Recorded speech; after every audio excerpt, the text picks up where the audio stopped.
What's going on, guys? I'm here in my basement with my good friend John Flickinger, also known as the Flick Pick. He's visiting right now, and I just took him to see Krampus. Something you have a hard time pronouncing, apparently. For some odd reason, when I see an A, I think Santa, and then I think it should be an A sound, not a U. Krampus? Anyway, we just saw the new film by Michael Dougherty, I believe that's how you pronounce his name, director of Trick or Treat, a movie I think you should actually watch if you ever get the chance. I think it's a good Halloween horror film. I caught about 20 minutes of it one late night. I do want to revisit it after watching this film just to see if it's better or stands apart from this movie. So Krampus is kind of like the exact opposite of Santa Claus. You make a bad wish, maybe you ripped up your wish and you threw it into the sky and you were angry and he's going to come and set things straight, but it's not going to be straight in the way that maybe you wanted it to be. Krampus is a life destroyer. It's almost like Home Alone in a lot of ways. A little kid makes a wish, I wish my family disappear, and then things go wrong. That's true, I never thought of that. That's what I was thinking the whole time. Okay. Yeah.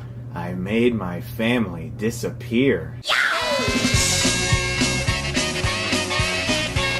Not only did the house that the family live in look like the McAllister house in Home Alone, but the reef scene where the camera zooms on the door and the reef's shaking. Exactly. But I like things like that. I like little influences, and it really kind of gave me that nostalgia vibe for this movie. Another Christmas movie that this was definitely inspired by was by far Gremlins. There's a lot of Gremlins in it. I could see that, yeah. And what I really liked about Krampus is that it's all practical. There's no real CGI in this movie. It's very low budget, there's very, very minimal CGI. Just gingerbread men going crazy and destroying shit. But yes, you can't really do a practical gingerbread man running around with a candy cane sword. Not so much, no. But for the most part, it was all practical, and I really liked that. There are aspects of it that weren't quite as good as Trick or Treat. I have a certain fondness for Trick or Treat. There were elements of this film that weren't quite as good, and for me in particular, the narrative. The characters are all fairly unlikable, save for a couple people. The mother, played by Toni Collette, the father, played by Adam Scott, for once not playing the a-hole character. He actually plays the hero character. And the kid who makes the wish that makes everything go bad. Also, I didn't mind the grandma. She had like this strange knowledge of things. I thought the grandma was almost the best actor in the film, and she was the most intriguing because she had that dark, mysterious past they were building on throughout the entire film. Yeah, I think I liked it more than you. I would say you probably did enjoy it more. I tried to like it more. I just really didn't. None of the characters resonated with me. They did have some redeeming qualities, but it just kind of became a little bit repetitive. And what this movie is, it's trying to be kind of a horror film and kind of a funny comedy movie. And for me, neither one really was all that amazing, so I was just left in the middle with kind of a mediocre movie that was slightly entertaining. Did you at least find it like cozy? Like a movie that maybe you could snuggle up and watch? Cozy? I like that. I like that term. Yes, I did feel warm and cozy, except for when demons were invading the house and it was cold and Arctic-y, and gingerbread men were killing people, but I do get what you're saying. That makes me feel cozy, okay? Yeah, I like wrapping up in a blanket and watching murderous death on Christmas. Yeah, I agree. It did have that vibe, that Home Alone vibe, that nostalgic vibe, and I think that was the best thing this movie had going for it. I liked it. I like this movie. I don't think that it's as good as it could have been. I think there are aspects of it that I didn't quite like. With a movie like this, there's always that scene where the shit hits the fan, and then our actual characters have to accept crazy things. And it's a little rushed. It's hard because you want to get to the meat, like the cool, scary stuff, and so you want to get there, but there's just parts where you're like, I just can't see them not having psychotic breakdowns right now. Like, every single person in this house needs to be, like, having a psychotic breakdown. And there are moments like Toni Collette, like, backing up against the wall, like,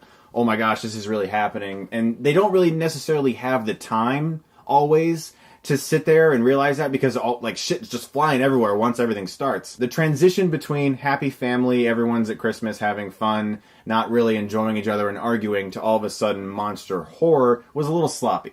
I agree. Things kind of just were skimmed over. And why is it every time an intense situation happens in a horror film, everyone's just like, yeah, that happened, but let's just go to sleep. One guy over there look out the window. If anything bad happens, wake us up. This is why I drink caffeine, Chris, because if Krampus does invade this house tonight, and I'm standing watch, he will not murder us. John thinks it's Krampus that's going to murder him in his sleep tonight.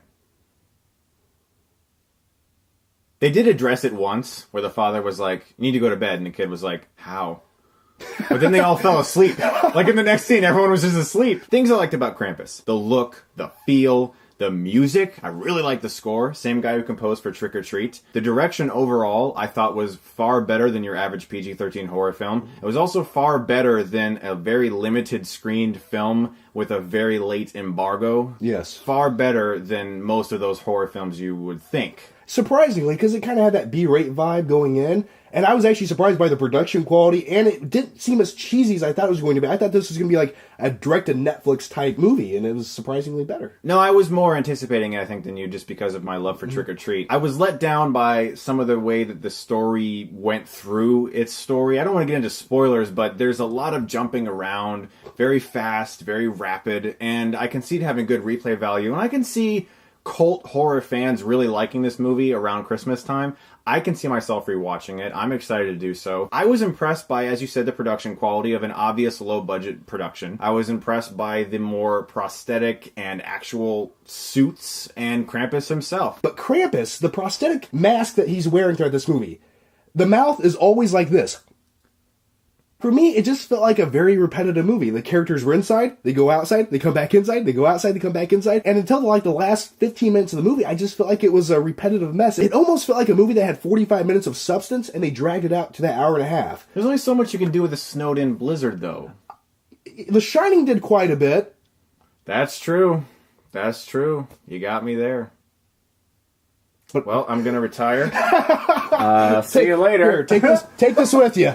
All right. See you later. Have a good one. You enjoy my channel, John. So what grade would you give this movie overall? I would give it a C+. Oh, okay. Yeah, I mean, it's got a few minutes of quality entertainment. It's a well-executed film for the most part. It's just the script's a little bit repetitive and a little bit messy at times. So going in, though, you seem to have, you were like, I don't know if I even want to go with you, Chris. I really felt like it'd be like a D-type movie. So it surprised you. Better than expected. Okay. Yeah. My main issue, I think, with this movie is the fact that its actual ending, which I won't spoil, felt very tacked on. It didn't necessarily work for me. In fact, it ended at one point in my head, and I was like, okay, that's actually ballsy. And then it went on and on and on, and I was like, oh, okay, well, I get its message, but it just didn't work for me. And that was my major flaw with the movie, actually. And I think it would have benefited from just a slightly higher budget, but they worked with what they had. And I admire that type of indie approach to horror, where they're like, we're going to work with these very limited things and try to make it as entertaining as possible. And for that reason, I'm going to give Krampus a B.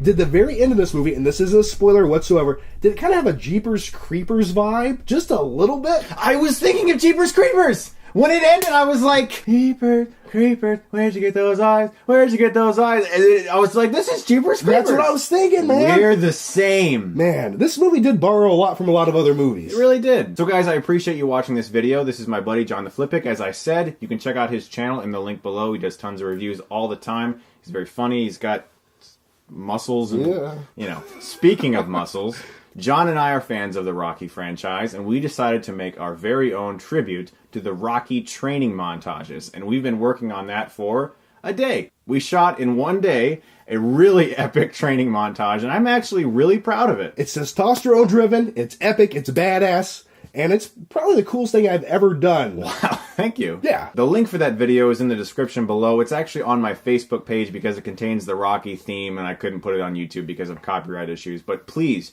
check that out. I hope you guys enjoy it. Subscribe to John. And as always, if you like this, you can click right here and get Stuckmanized.